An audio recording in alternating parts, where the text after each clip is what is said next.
বন্ধুরা, তোমরা সবাই কেমন আছো? আশা করি ভালো আছো। দেখো আমরা পিএম ডিউটির জন্য রওনা দেব। ওয়েট করতে করতে প্রায় 3.5-4 ঘন্টা হয়ে গেছে, গাড়ি আসেনি।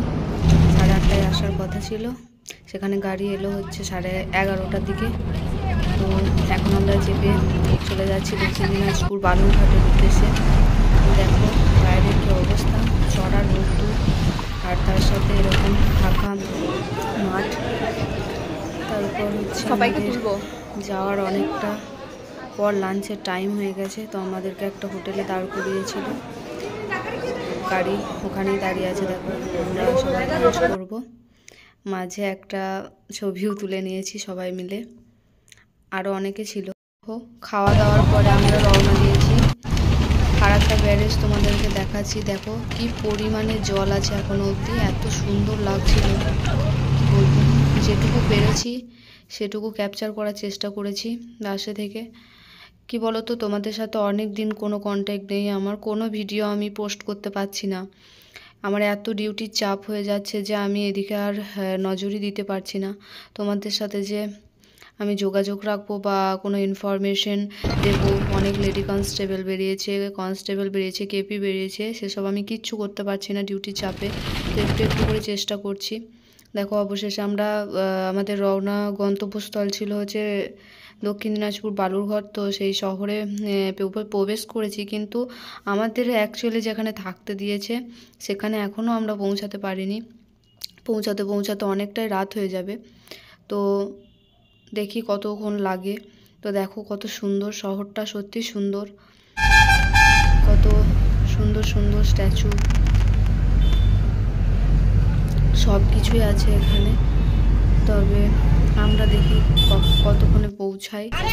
এবার এটা হচ্ছে তোমার আমি পরে ভয়েস ওভার দিচ্ছি। পরের দিন আমরা যখন ডিউটি ডিটেলমেন্টের জন্য আমাদেরকে নিয়ে যাওয়া হচ্ছিল সেই মুহূর্তে, আর এই টোটোতে আমরা যাচ্ছি পরের দিন পিএম আসবেন সেই দিনে ডিউটির জন্য পোস্ট ধরার জন্য। তো 9টা থেকে আমরা পোস্ট ধরেছি, 5টা অবধি টানা ছিলাম ওখানে। তারপরে তো আমাদের সবার অবস্থা খারাপ, না খাওয়া দাওয়া না জল কিছু, সমানে আমরা দাঁড়িয়ে থেকেছি, সবাই খুব কষ্ট করেছি। এত এখন তো তোমরা দেখাচ্ছি তোমাদের, দেখো পুরো ফাঁকা, এখন কেউ নেই। একটু পর দেখবে তোমরা শুধু লোকজনের ভিড়টা, যে আমরা এত ফোর্স আছে তবুও লোকজন আটকানো যাচ্ছে না, এত লোকজন হয়েছিল। এই যে তোমাদেরকে দেখাবো, আস্তে আস্তে সবাই আসতে শুরু করেছে। কত পরিমাণে লোকজন হয়েছিল তোমাদেরকে দেখাচ্ছি। দেখো প্রায় 10,000 11,000, মানে তোমার 11+ মনে হয়, 11টি প্লাস মনে হয় লোকজন হয়েছিল, যে আমরা সামাল দিতে পারছিলাম না এত ফোর্সেও। তাও সবাই আমাদের সহকর্মী ছিল, স্যাররা ছিলেন, তারা সবাই খুব সুন্দরভাবে সভাটা কমপ্লিট, মানে এন্ড হয়েছে সব কিছু। তো এই যে আমাদের পিএম চলে এসেছিলেন, তো আমি ডিজিটাল বোর্ড থেকে তুলেছি, কারণ হচ্ছে যে এত ভিড়, যে ওখান থেকে আমি যেহেতু একটু ব্যাক সাইডে ছিলাম, তো ওখান থেকে ওই ডিজিটাল বোর্ডে তোলা সম্ভব হয়েছে। তোমাদের একটু দেখো সবার শেষে কেমনভাবে ফাঁকা হয়ে গেল এত লোকজন।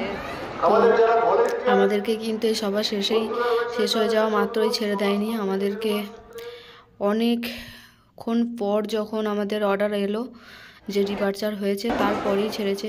ততক্ষণ আমরা না খাওয়া দাওয়া, দেখো চোখ মুখের অবস্থা, আর এত পরিমাণে ধুলো উঠছিল যে মাস্ক ছাড়া তো মানে থাকাই যাচ্ছিল না। আর এটা হচ্ছে আমাদের লাঞ্চ।